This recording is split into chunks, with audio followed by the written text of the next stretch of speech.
Imagine this. You're at a party. Not just any party, but the kind of gathering where everything is engineered for connection, laughter echoing off the walls, glasses clinking, smiles stretched wide across familiar and unfamiliar faces. People float from conversation to conversation like bees chasing nectar. Small talk is currency here, and everyone seems rich in it, but you're somewhere else. Physically, you're leaning against the kitchen counter, swirling the drink in your hand, nodding when appropriate. Mentally, you're standing miles away beneath an enormous sky, staring up at the stars and wondering why none of this makes sense. Why this place, with all its warmth and motion, feels colder than solitude. You're not shy, you're not broken, you're not socially inept. You can talk, you can charm, you can perform, even outshine when you must. But something inside you recoils from the unspoken performance, the trading of masks, the hunger beneath the laughter. You're not lonely, at least not in the way others think. You've just learned that not all forms of company soothe the soul, that sometimes silence is more nourishing than surface-level connection, that a single hour in solitude can be more meaningful than 1,000 conversations in a crowded room. And then it hits you, the unsettling realization that you don't need this. You don't crave it like others seem to. In fact, if tomorrow all of this vanished, the invitations, the group chats, the dinners, you wouldn't mourn it. You might even feel relief. So what does that make you? An outlier? An antisocial anomaly?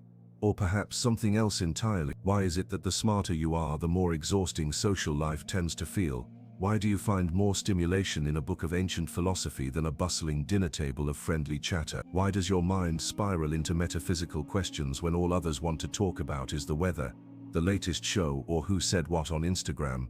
And why, when you dare to mention this truth, do people look at you like you're either deeply damaged or simply arrogant? You start to wonder if there's something wrong with you. After all, society praises extroversion, worships sociability, rewards those who network. The world is built for the socially fluid. The more friends you have, the more pictures you post, the more places you're seen, the more successful you must be, right? But you who thinks deeply, sees sharply, and feels the absurdity of it all, you remain unmoved. You can't help but notice the hollowness behind the smile, the desperation in the likes, the fear in the noise. You're not above it, but you are aware. So you withdraw. You find refuge in long walks, late-night thoughts, difficult books, and conversations that take place in quiet corners with people who feel real. You start to crave truth over popularity, depth over comfort, isolation, not as a retreat, but as a resistance. But this resistance raises its own kind of torment. You're not trying to be a hermit. You're not seeking superiority. You just want meaning. And the tragedy is very few seem to be looking for the same thing. Why is that? What if intelligence, true intelligence, isn't just about how much you know, but how much falseness you can no longer tolerate? What if the smarter you are, the harder it becomes to participate in games everyone else seems to enjoy? What if the price of awareness is alienation? Now pause, let that sink in. Not loneliness, not bitterness, but alienation, a sense of standing outside the tribe, not because you can't enter, but because you've seen something that makes it impossible to pretend. You see the shallowness in constant validation seeking, the fear beneath the social climbing, the emptiness behind compulsory celebration. And so you wonder, do smart people truly not care about social life, or have they simply begun to crave something far more sacred? A kind of connection that can't be found in crowds, in clubs, in curated social events. What if this disinterest is not a flaw but a clue, a signal that you are, in fact, searching for a different kind of communion altogether?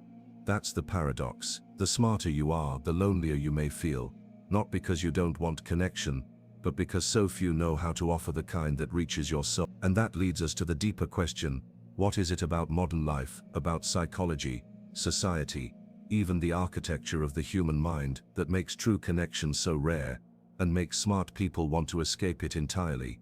Let's go deep. To understand why smart people often feel alienated from social life, we must look beneath the surface, not just at social behaviors, but at the very structure of the modern psyche. Because this isn't about introversion, it's not about shyness, awkwardness, or any personality test category. This is something deeper. It's about perception. The intelligent mind doesn't merely observe reality, it dissects it. While most people accept things as they are, the analytical mind begins to unravel them. Social rituals become mechanisms, cultural norms become artifacts, conversation becomes data, and at some point what others see as vibrant, the intelligent person begins to see as hollow, and that hollowness is where the problem begins. Carl Jung warned us, the more intelligent, the more introverted, the more one sees, the more alone one becomes. Why? Because intelligence brings not just knowledge, it brings vision. And vision isn't always a blessing. Sometimes it reveals things you wish you could unsee. When you're smart, you start noticing patterns, how people mirror each other to fit in, how humor becomes a defense mechanism, how popularity is often a measure of conformity, not originality. You notice how rare sincerity is, how fragile egos are, and how often people speak only to avoid silence. And most unsettling of all, you start to see how much of social life is a form of performance. We wear masks to protect ourselves. We laugh to belong. We gossip to bond. But beneath these rituals lies a fragile truth. Many of us are terrified of being truly seen. The intelligent person can sense this, and it drains them. Because deep thought requires truth, and social life often rewards illusion. Nietzsche understood this alienation deeply. In Thus Spoke Zarathustra, he wrote about the last men, those who seek comfort, entertainment and sameness above all. These last men are content with triviality. They avoid suffering, they fear solitude, and to the awakened mind, their contentment feels like a kind of death. For the thinker, the philosopher, the visionary, social life becomes unbearable when it demands that you participate in shallowness. When the cost of belonging is self-abandonment, so the intelligent person withdraws, not because they hate people but because they long for something real. They crave dialogue, not small talk. They want eye contact that pierces, not glances that skate across the surface. They want to talk about death, meaning, time, madness, desire, beauty, God, not the weather. But how often do we find those conversations? The real hidden problem isn't social life itself, it's what social life has become. Aldous Huxley, in Brave New World, predicted a future where society would not be controlled by fear, but by pleasure. A society where people are sedated with comfort, flooded with meaningless distraction, and pacified by shallow connection. He was right. Today we live in a hyper-social world, but one that lacks substance. We are more connected than ever, yet more emotionally starved. We've confused interaction with intimacy, validation with love, visibility with value. Smart people feel this contradiction intensely, and their minds resist it. Because intelligence isn't just about solving problems, it's about seeing the truth, even when that truth is painful. And here is a painful truth. Much of what we call social life is actually an escape from self-awareness. Arthur Schopenhauer believed that boredom was the truest test of a person's inner world. He wrote, "A man can be himself only so long as he is alone, and if he does not love solitude, he will not love freedom, for it is only when he is alone that he is really free." Most people fear solitude because they fear what they might discover in. But the intelligent person is not afraid of introspection. In fact, they often crave it. They want to know themselves, dissect themselves, refine themselves, and so while others reach outward for stimulation, they turn inward. But this self-exploration comes at a cost. They begin to change. They stop tolerating shallow company. They stop laughing at jokes that aren't funny. They stop pretending that everything is fine when the world feels insane. And in doing so, they become harder to relate to, not because they are above others, but because they are walking a different path. A path not paved with approval or popularity, but with meaning. Jean-Paul Sartre once said, "Hell is other people," but what he meant was more nuanced than most understand. Hell is inauthentic others. Hell is being seen only through the eyes of those who don't know you. Hell is living in a world where everyone expects you to wear a mask, so they feel more comfortable. And for the intelligent soul that is unbearable, because they don't want masks, they want truth, and they are willing to endure loneliness to preserve that truth. This is the hidden root of the disconnection. It's not arrogance, it's not dysfunction, it's not even misanthropy.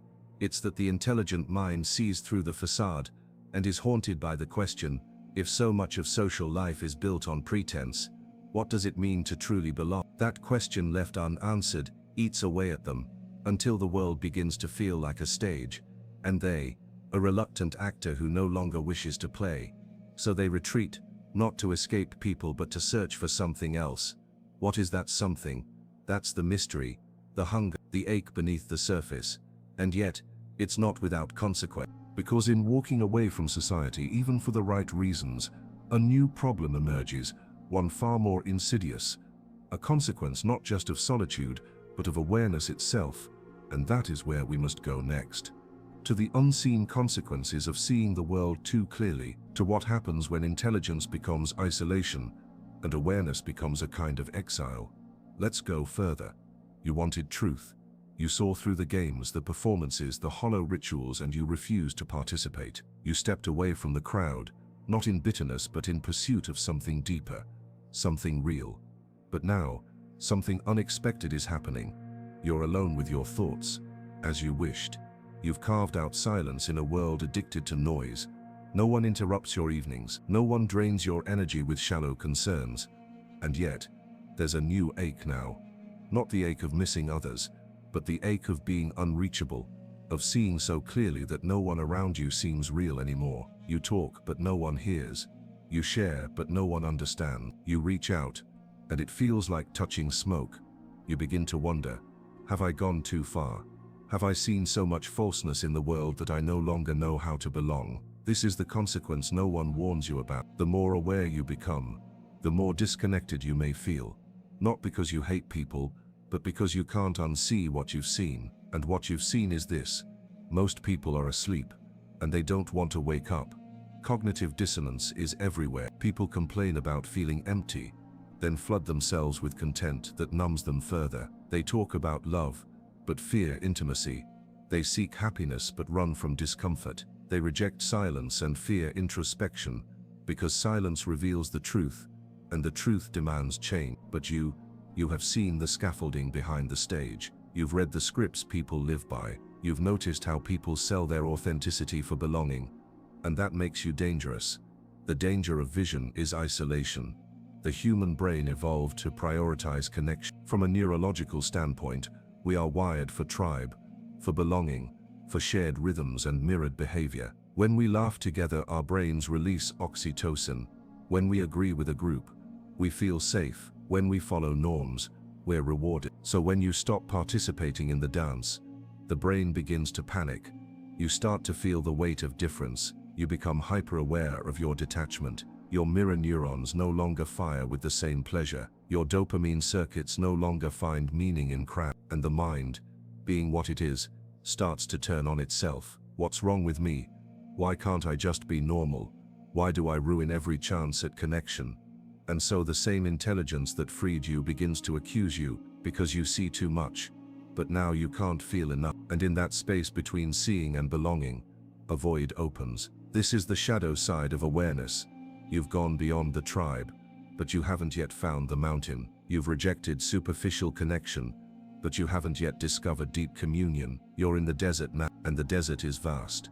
Carl Jung warned, people will do anything, no matter how absurd, to avoid facing their own soul. But what he didn't say is what happens to the ones who do face their soul, only to discover they can no longer return to the marketplace of mass. You may become what Jung called the outsider, the individual who walks between worlds, no longer able to live in the collective illusion, but not yet anchored in a new reality. This is the realm of existential exile, and it's terrifying, because when the crowd no longer comforts you, and solitude no longer soothes you, what's left? Sometimes the intelligent person becomes bitter. They begin to despise the world that can't understand them. They turn their back on others complete. But bitterness is a cage too. It's just decorated differently. It gives the illusion of superiority, but it's really a form of grief. Other times they collapse inward. The mind begins to eat itself, turning insight into obsession. Overthinking becomes a compulsion. Meaning becomes elusive. Depression creeps in, not as sadness but as a numbness, a growing sense that nothing matters, because no one else seems to care about what's real. And at its worst, the intelligent person becomes invisible to themselves. They've stripped away all the illusions, but haven't replaced them with a new myth, a new aim, a new philosophy to live by. They've become a ghost in their own life, and this is the most dangerous part of the journey. When you no longer find joy in the things others enjoy, when every room feels like a performance, when every conversation feels like swimming in shallow water, when connection feels impossible unless it's carved from soul, you might begin to retreat too far. At first you stop attending social events, then you stop answering messages, then you stop trying at all. The walls don't go up all at once. They build themselves slowly, brick by brick, reason by reason. I don't relate to them. They don't get me. What's the point? And one day you wake up and realize you haven't laughed with someone in months. Not really laughed. Not the kind of laughter that bursts out of you and lights up the room. You've become serious, too serious, and the world feels distant and grey. But here's the cruel paradox. You still long for connection. Not the surface kind. Not the social games. But realness. A look that says, I see you. A word that cracks open the heart. A conversation that makes time disappear. And yet that kind of connection feels mythological. Like something that existed in another world, in another time. This is the tragedy of the modern intelligent mind. You escape one prison only to find yourself in another. The prison of conformity gives way to the prison of awareness. The cage of the tribe is replaced by the cage of exile. You trade the comfort of illusion for the loneliness of truth. And if you're not careful, you start to believe that this is all there is. That intelligence means alienation, that awareness means isolation, that depth means disconnection. But what if that's not true? What if this exile isn't the end, but the beginning? What if the pain of disconnection is actually a portal, a trial by fire, a necessary breaking so that something new can be built? Because here's the secret. The intelligent person doesn't hate people. They hunger for them, but not the masks, not the noise, not the posturing. They want the real ones, the ones who are few and far between, the ones hiding beneath layers of conditioning, fear and performance, the ones who, like you, have begun to wake up. And finding them, that may be the real task, not escaping society but finding the others.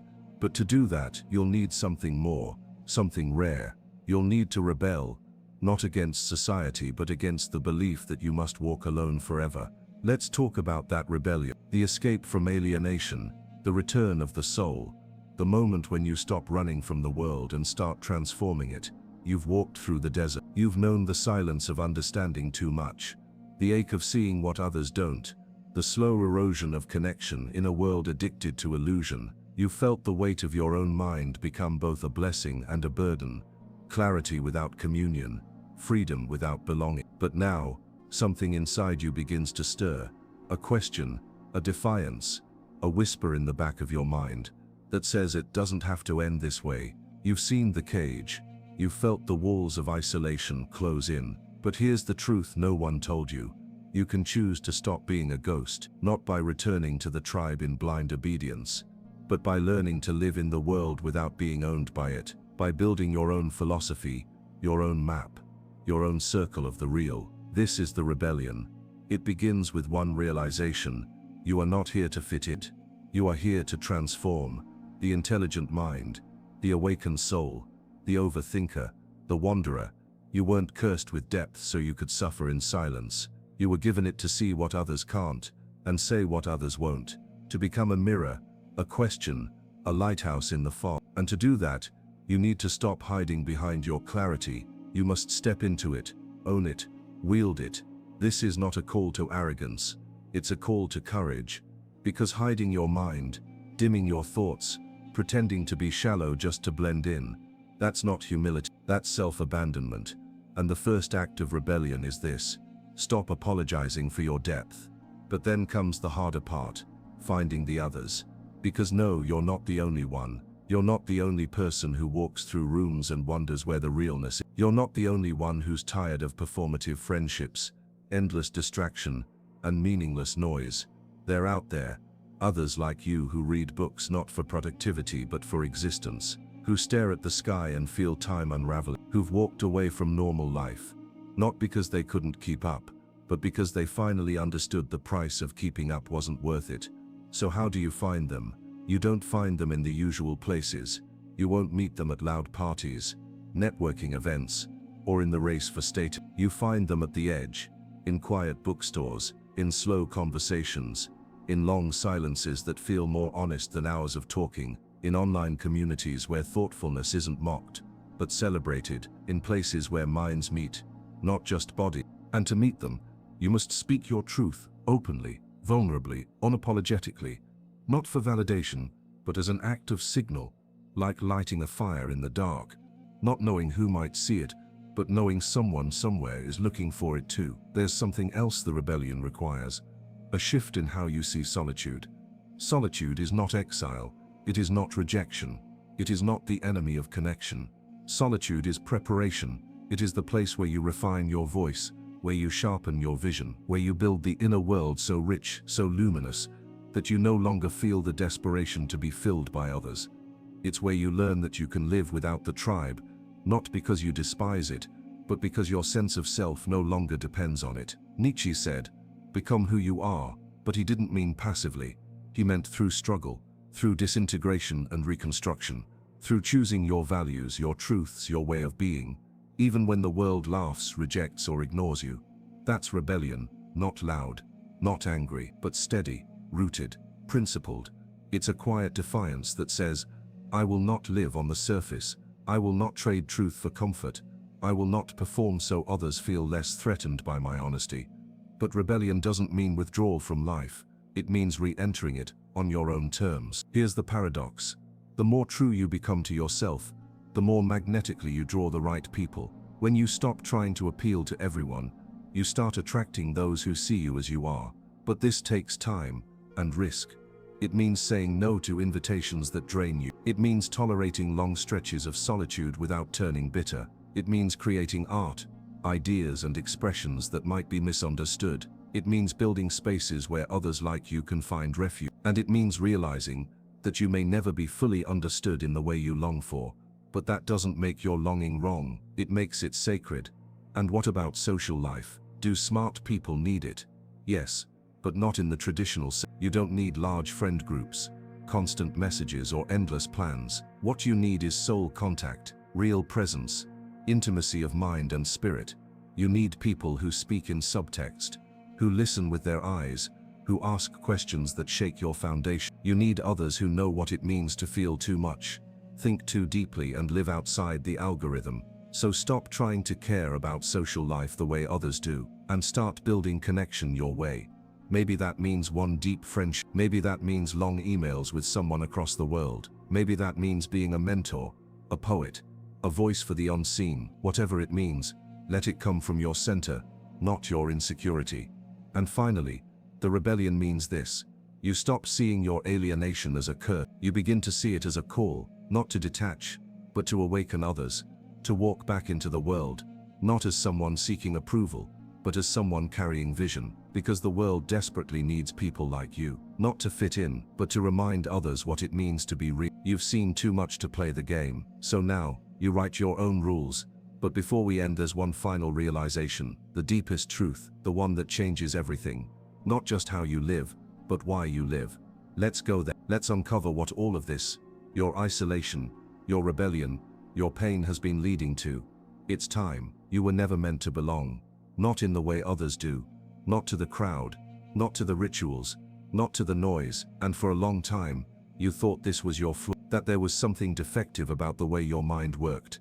The way your heart longed for something more. You carried your alienation like a wound. Like a stain you had to explain to people who never really wanted the truth anyway. But what if your loneliness wasn't a flaw, but a map? What if your detachment was never about arrogance or awkwardness, or dysfunction, but about calling? The final realization is not that smart people don't care about social, it's that they care about something far deeper than society ever taught them to seek. You were born into a world that rewards performance, punishes depth, and sells illusions as truth. You were taught to be agreeable, efficient, social, pleasing, optimistic, to avoid silence, to avoid pain, to keep the peace, even if it means keeping your soul in chains. But something inside you always resisted. You couldn't force yourself to be excited about things that felt hollow. You couldn't laugh when something wasn't funny. You couldn't participate in conversations that felt more like noise than meaning.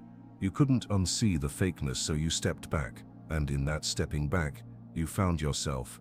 Slowly, painfully, like digging for fossils beneath your own skin. The world will call you difficult. They'll say you're too intense, too distant, too honest, too philosophical, too deep. But that's because they've built their identities around not asking the questions you can't stop asking, around silencing the thoughts that won't leave your head, around ignoring the truth that's always haunted your chest. You didn't choose to be this way, but now you can choose what to do with it. And this is the choice that defines your life. Do you let your awareness isolate you, or do you let it ignite you? Because here is the truth, the final liberating truth. You are not here to fit in. You are here to wake people up. The reason you see the illusion is so you can name it. The reason you feel the ache is so you can heal it. The reason you don't belong is so you can build a new way of belonging, one rooted in truth, not performance. You are not a misfit. You are a mirror that reflects what others avoid in themselves, a mirror that exposes the cracks in false identities, a mirror that says you don't have to live this way anymore. But to be that mirror, to live with that kind of clarity, requires courage, because it means being misunderstood. It means being rejected by those who haven't yet seen themselves. It means losing people who were never really with you, just with your mask. But it also means something more. Freedom, not the kind sold in advertisements, not the kind that comes from isolation or rebellion alone, but the kind that rises when you fully step into who you are, unapologetically, vulnerably, openly, the kind of freedom that creates gravity, that draws others into orbit, not because you're trying to please them, but because your very being gives them permission to wake up. You don't have to become someone else to be loved. You don't have to pretend to enjoy things that bore your soul. You don't have to fill your calendar with empty events just to prove you're social. You just have to live your truth, and let that truth shape your connection, even if that means fewer people, even if that means longer silences, even if that means moments of aching solitude. Because in the end, what you're looking for isn't more social life.